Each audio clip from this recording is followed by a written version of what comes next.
اعوذ باللہ من الشیطان الرجیم، بسم اللہ الرحمن الرحیم۔ مرحوم حاجی عبدالرحمن پوئن کے بارے میں جو ایک مہینہ پہلے مرحوم ہوا تھا، اس کے بارے میں ایک مقالہ مختصر طور پر لکھا ہے جو آپ عوام کے خدمت میں پیش خدمت ہے۔ بسم اللہ الرحمن الرحیم۔ مرحوم کی یادیں۔ فراق یار میں مر مر کے میں نے زندگانی کی، رہا صدمہ ہمیشہ روح قالب کی جدائی کا۔ استاد بزرگوار کہوں یا ایک شفیق باپ، کرگل بلکہ خطے لداخ کے ایک عظیم مفکر و فلسفی شخصیت، جن کو فلسفہ و منطق حتیٰ کہ تاریخ اور جدید سائنس و سماجی علوم پر بھی گہری آگاہی رکھتی تھی، اور مذہبی علوم، قرآن اور نہج البلاغہ کے اشارات و فرمودات کی صحیح سمجھ بوجھ سے سرشار تھے، یعنی حاجی عبدالرحمن پوئن۔ بتاریخ 12/1/2023 کی رات، شب جمعہ، شب ولادت باسعادت حضرت فاطمۃ الزہرا سلام اللہ علیہا کو اس دنیا سے چل بسے۔ حاجی صاحب کے گہرے مطالعات نے علمی دنیا میں علم سیکھنے کے شوقین افراد کو ایک نئے مطالعاتی زاویہ فکر دے رہے تھے۔ اکثر عالم نما لوگ اس کے ساتھ بحث و مباحثہ کرنے کے بجائے اس کے نئے طرز فکر اور انداز بیان سے گھبرائے ہوئے تھے۔ بقول علامہ اقبال، آئین نو سے ڈرنا، طرز کہن پہ اڑنا، منزل یہی کٹھن ہے قوموں کی زندگی میں۔ اکثر نام نہاد پڑھے لکھے لوگوں نے اس کو غلط طریقے سے پیش کیا تھا۔ وہ جوانوں کو ایک وراثتی دین سے نکال کر حقیقی دین کی طرف لے جانا چاہتے تھے، اور ان کی زبان پر ہمیشہ یہ جملہ رہتا تھا، خدا کے لیے تقلیدی دین سے ذرا نکلو اور قرآن سے آشنا ہو جاؤ، نہج البلاغہ سے آشنا ہو جاؤ۔ تقلیدی دین فروعی دین ہے، اصلی دین یا اصولی دین میں تقلید نہیں ہے۔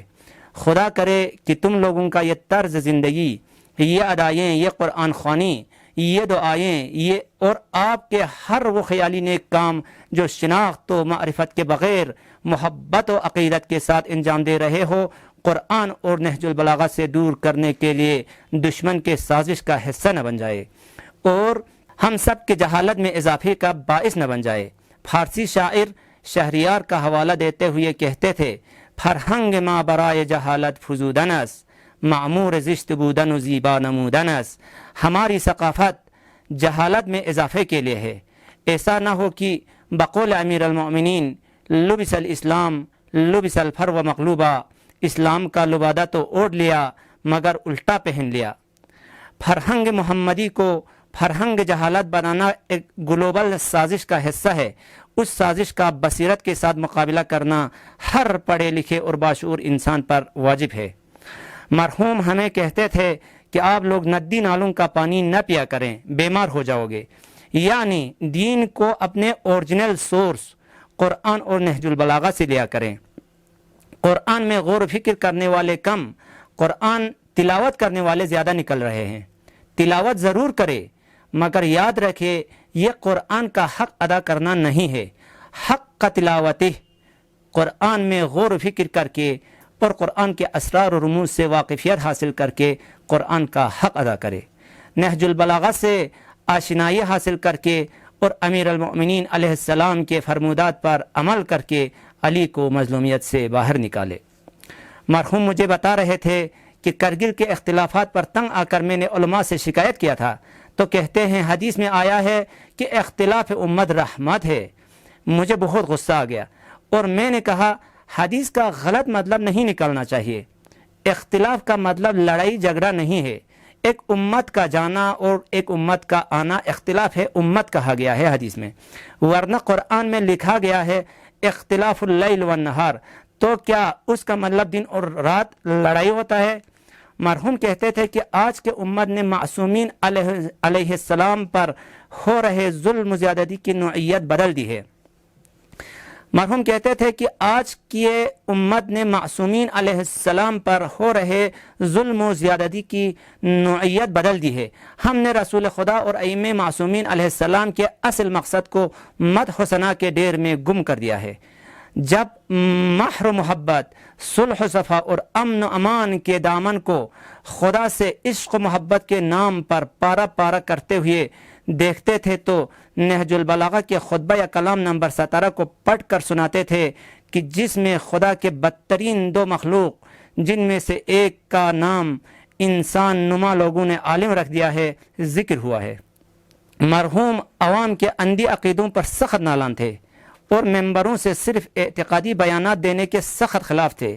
وہ کہتے تھے کہ ممبروں سے پانی گدلا کر کے مچھلی پکڑنے کی سازش ختم ہونا چاہیے، لوگوں کے اندھی عقیدوں سے ناجائز فائدہ اٹھانے کا سلسلہ بھی ختم ہو، پہلے لوگوں کے ذہنوں میں شناخت و معرفت کی چیزیں ڈالنی چاہیے، جب ذہن کا گرہ کھل جائے تو اعتقادی مسائل بیان ہو، کیونکہ یک طرفہ محبت و اعتقاد انسان اور بشری صفات میں نہیں ہے۔ انسان خود دو بعدی ہے، دو بعدی یعنی بعد مادی اور بعد معنوی۔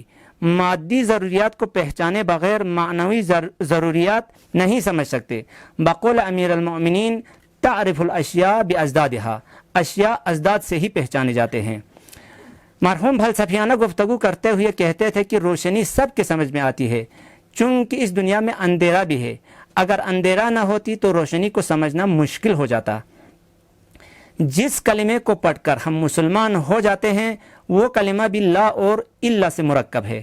جب ہمارا کلمہ بھی یک طرفہ نہیں ہے تو کیسے ممکن ہے کہ ہم یک طرفہ عقیدے سے خدا تک پہنچے؟ آخری دنوں میں مرحوم باتیں اشاروں میں کی، کھل کر بات کرنے سے گریز کیا۔ کہتے تھے لوگ عقل اور حق و حقیقت سے ایسے بھاگ رہے ہیں جیسے بھیڑ بکریاں لومڑی سے بھاگتے ہیں۔ لوگ اب میرے سوالوں کے ڈر سے مجھے سلام کرنا بھی گوارا نہیں کرتے۔ ایسے ماحول میں زندگی گزارنے سے بہتر ہے کہ اس دنیا کو خیر بات کہہ دیں۔ میں نے کہا آپ ہمیں دینی حقائق سے آشنا کرائیں، تو اس نے اشارتاً کہا حقیقت خرافات میں کھو گئی ہے، یہ امت روایات میں کھو گئی ہے۔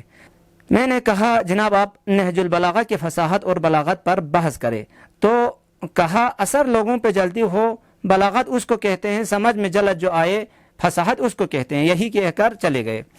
میں نے دوسرے دن کہا کاش ہمارے علماء قرآن اور نہج البلاغہ کے گوہربار فرمودات سے جوانوں کے ذہنوں کو روشناس کرا پاتے، تو انہوں نے مایوسانہ انداز میں کہا نیند سے بیدار ہوتی ہے جب مسلم اگر پھر سلا دیتی ہے انہیں مولوی کی سحری۔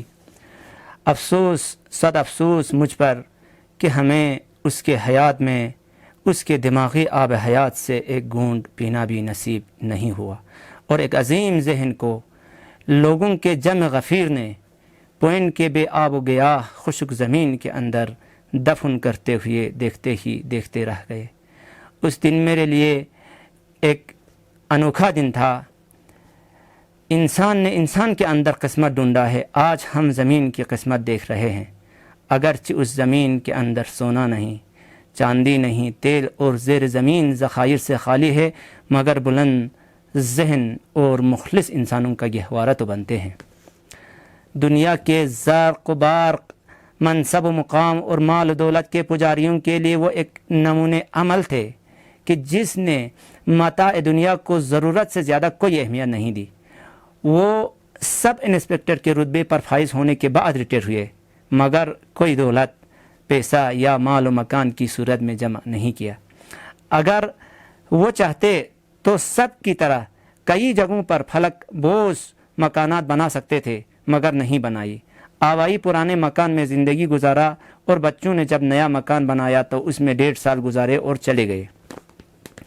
اگر ان کی زندگی کی یادداشتیں قلم بند کی جائے تو ایک ضخیم کتاب کی شکل اختیار کر سکتا ہے، مگر مجھ جیسوں کا ان کے بارے میں لکھنا ان کے شان میں گستاخی ہے۔ لہٰذا چہلم تک انتظار کیا کہ کوئی اس کے ذہن پر قلم اٹھائے، مگر کہیں کچھ نظر نہیں آیا، تو حقیر نے مختصراً کچھ یادیں صرف خراج عقیدت کے طور پر لکھا ہے۔ دعا ہے خدا انہیں محمد و آل محمد کے ساتھ محشور فرما۔ تحریر اخن عباس صدیقی، سلسکوٹ۔ والسلام علیکم ورحمۃ اللہ۔